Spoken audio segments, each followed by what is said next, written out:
Good afternoon, everyone. Good afternoon. Good afternoon. Sharice Jervis-Hill here, CEO and founder of Events to Remember and PR to Remember with our Coffee with Cher podcast series. I have a fun guy over here who is going to keep us entertained with his new microphone. He's ready to rock and roll. Evan Meyer, entrepreneur, aka Civic Ninja, and podcast host. How did I do, Evan? I think you did very well. I loved that. All right, I'm excited. All right, so before we get started, Evan, let's do our afternoon cheers because you know I run on coffee. Anybody that follows our podcast knows that I run off coffee. So look at him. Okay, so I'm my favorite Madam CJ Walker mug, and he is Superman. So cheersing to you, friend. What's in the cup, Evan? Mm. You think fun and exciting? Tequila. Oh, I'm now kidding. I'm kidding. I'm kidding. It's 11:16. It's it's just it's pretend coffee because I'm gonna have coffee after this. So it's just water, okay. which I think is nice for hydration. I'm all for the hydration. I'm all for it. All right. So, Evan, I'm excited to kind of dig in. So, first thing, I know that you own multiple businesses. You are my entrepreneur friend. So, just talk a little bit about the different companies that you have. And more so, I want to know how you got started. Tell us about kind of like your journey, how you got started. Take us down memory lane. Sure. Well, I out of college, I started working with a company uh, called Strategic Data Corp that was bought out by Fox Interactive Media to serve all of the advertisements for MySpace. Oh, Uh, and through that journey, I harnessed enough um, tech skills to say yes to a phone call from my best friend who called me with a problem in New York subway, and he wanted to take a cab, but it was too expensive, and I was like 23 or 4. And I said, how's this? And I replied with this taxi sharing solution in in a website called Ride Amigos, and that worked out because that's still operating and doing well. But during that time, the journey continued to another organization, nonprofit called Beautify Earth, which creates murals all around the mm, world now. We work a lot with schools, hmm. especially helping kids see that their space can be creative and beautiful and they can be responsible for that change. Oh, I love Um, we that. also built a we also built a for-profit version of that, which is a marketplace to connect muralists to beautify their cities and Mm, turn every ugly wall into an opportunity for an artist and something that's colorful, positive, I inspiring instead of love most of that. the. It's hard not to love a beautiful wall Hmm. when most of the walls are just not that nice. Um, Built another company called My Gov Tools, where we help constituents learn about what their elected officials are doing. Hmm. So we work mostly with the elected officials to help them create their newsletter and publish it weekly, Hmm. regularly. It is a awesome way for help with transparency and for people to Hmm. be more communicative to their constituents. And all during that time, I had this podcast that I've been doing now for a number of years called Meyerside Chats. I was president of my neighborhood association. I did that for a while, worked with all government in all capacities, worked as a district director for the California State Senate for a little while. Trying to think if I left everything out, but that is my background. That's why there's Civic Ninja there. I've been very involved locally. I believe it's important to be involved locally, Yeah. and, through that time created a multitude of businesses. So I think that's I think that covers both questions to some degree of comprehensiveness. You know what's so great about just your path and your different businesses, right? They all definitely are civic minded, but they're all so different, right? So that's something that I find really exciting. I mean, I love the nonprofit of the space. I grew up city girl, South Bronx. I think of so many ugly walls, right? And the fact that you're you've created a solution to bring beauty and support local artists. And now with this for-profit arm, again, to support the arts, I'm all for it. So I think that's great. Like, did you always think of yourself as kind of being an entrepreneur? You just kind of like fell into it. Like what, as you were coming up or in college? Well, um, actually, when my best friend Jeffrey Chernick called me with his problem that we needed to solve, Mm-hmm. when I was 23, I realized the most important thing for me after going through that journey with him was that when you're solving important problems with people you care about, I think that's the best way to do business, in my opinion, Yeah. because you're sharing time with people and you're sharing experiences and you're built. And if you have trust there where you know that you have each other's back and that's unbreakable, it Yeah. really works out nicely. So I think like my entrepreneur journey started there, but my dad is an entrepreneur and I Mm-hmm. watched him go through his journey and I Yeah. worked with him. I was, at, headquarters auto supply in Flushing, Queens, Mm-hmm. growing up, counting all the inventory on the shelves and Yeah. ringing people out as a cashier. I mean, I was like Mm-hmm. 7, 8, 9, 10, 11. I was learning how to treat people and the Mm-hmm. importance of navigating customer problems, Mm-hmm. the importance of having accurate inventory and what that means for the business, right? Like that was the most basic level that I started working at. So I think it's been there for me. I think that, and my dad is very, he's got like mayor vibes of his community. He's not a mayor, but like Yeah. he's like he's he knows everyone, He's the he's like, man. hey, God, Everybody hey. knows him. Yeah. Yeah, Yeah. yeah, So he's the that's man. And that he's civic start. It seems like your dad definitely gave you some of that. That's really cool. So, Evan, how do you, with the different businesses that you have, how do you feel that you set yourself apart from others that might be in your space? well, it depends on which space, I suppose. Whichever one you want to talk about. But I think, I think for me, it's really been about building something that you care about. Hmm. And I think that your passion and what you're building comes through, and it reflects in how you run the operations of your business and how you Hmm. treat your customers, Yeah. and how you value them. And I think that comes again from trust. And Yeah. that was something that was showed to me by my dad, but also something that I got to um, execute with my best friend. Hmm. So I think when a business is built on trust and passion, then it's hard. That's the core values of your business, essentially. Hmm. um and I think that it's hard to have that combination. That's a really challenging thing to do, to say there is unlimited trust and unlimited passion here of why we're doing what we're doing and how we're doing it. Hmm. So those are the two things that I think overarchingly, I'd say, and fundamentally sit within how I Hmm. would do any business. Hmm. Got you. Got you. So having multiple businesses, what's new? Anything new and exciting coming up that you want to share with our listeners, our Coffee with Cher podcast listeners? Sure. All sorts of stuff is coming up. Well, I think, on the Gov Tools, my Gov Tools Hmm. side, I think that's pretty exciting. At Hmm. least the most recent, most exciting thing. I think there's to be able, especially with local officials, be able to have this tool that makes it so streamlined for them and saves so much time and still lets them create an authentic piece Hmm. regularly. I think that's been top of mind, um, but also just the advancement of the Beautify Earth marketplace. I think there's thousands and thousands of local artists on here, and who get found Hmm. regularly.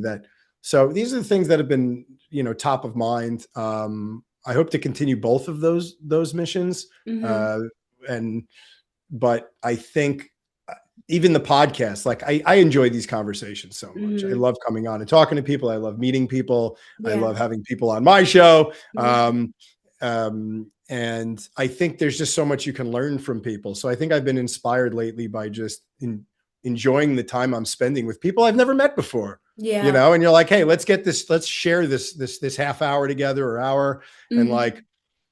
you know, and it's a wonderful way. I think it's a form of world peace.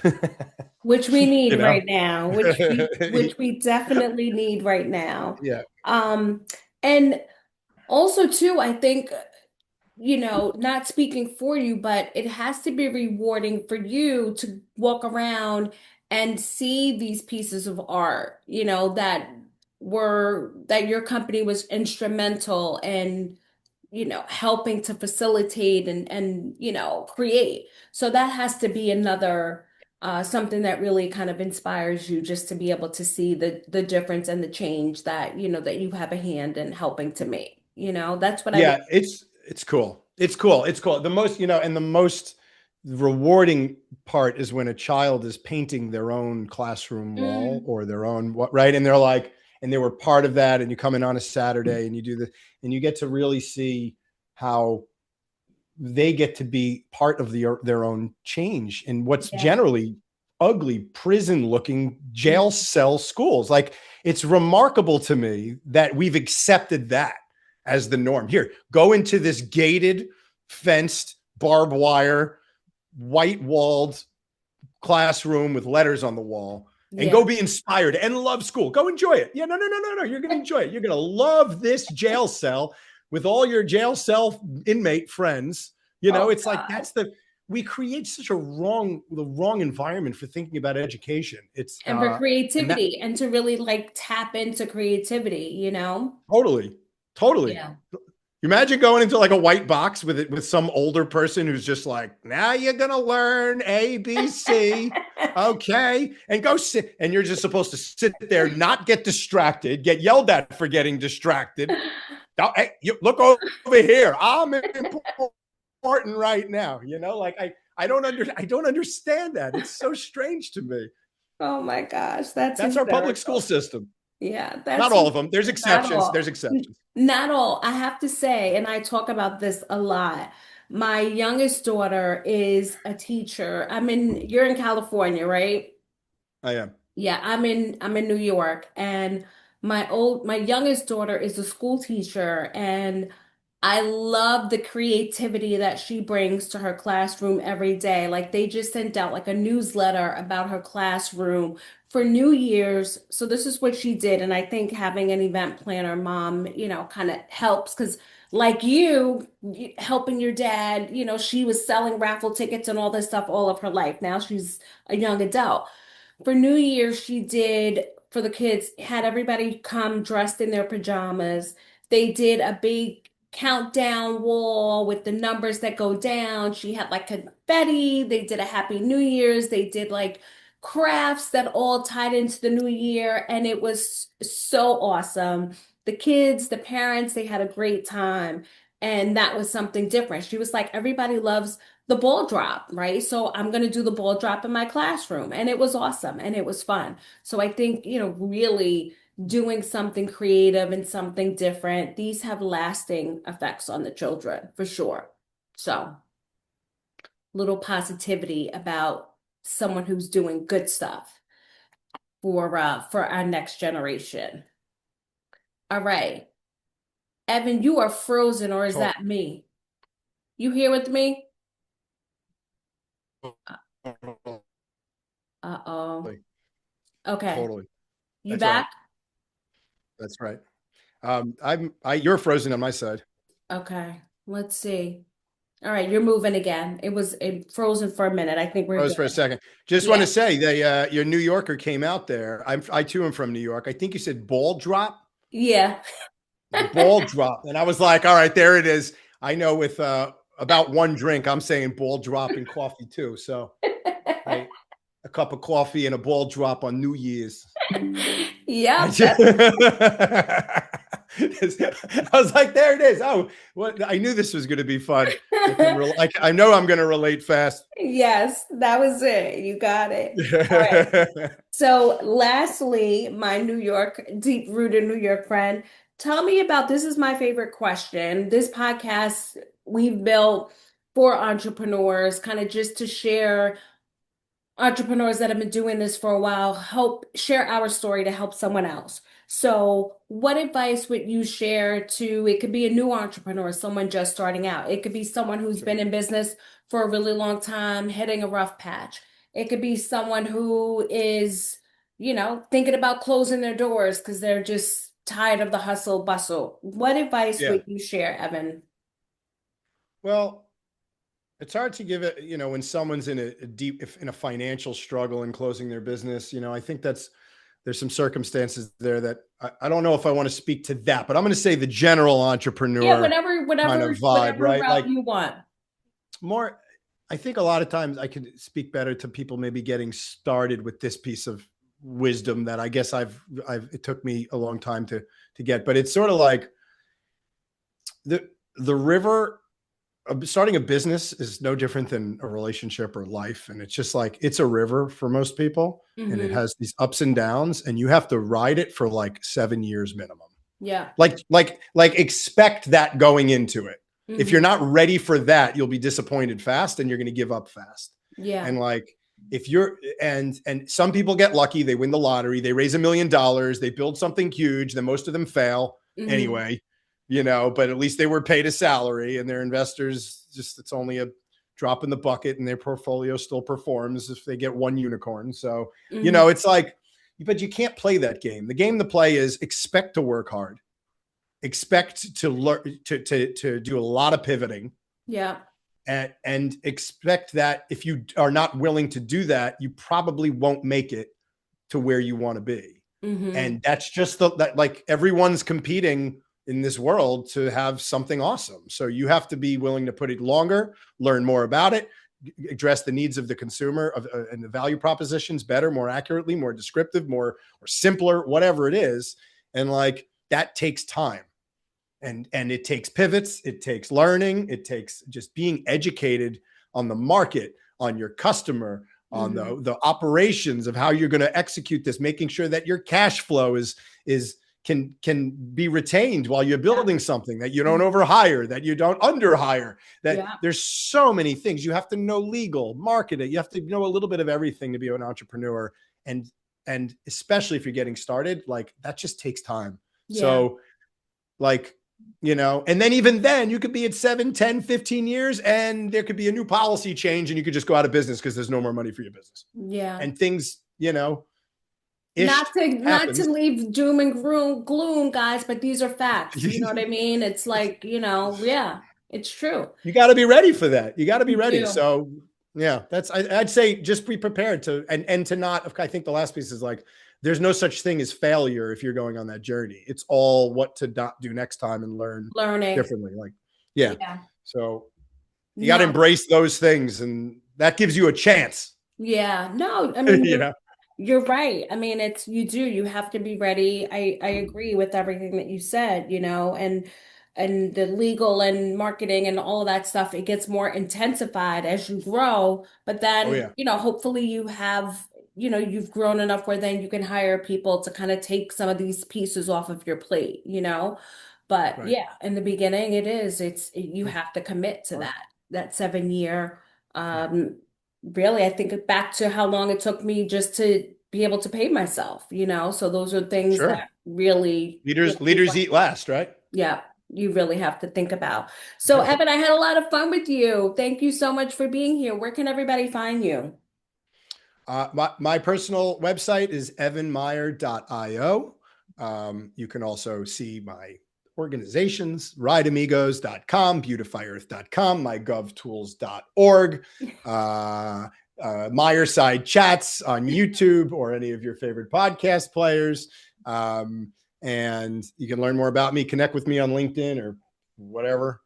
All right. And this was a pleasure. Thanks for sharing this time with me. I enjoyed this. Oh, me too. Me too. Well, thank you for being here. For those of you that are new to the podcast, make sure that you follow us. We're Spotify, Apple Music, all of that fun stuff, wherever you listen to your podcast, Coffee with Cher.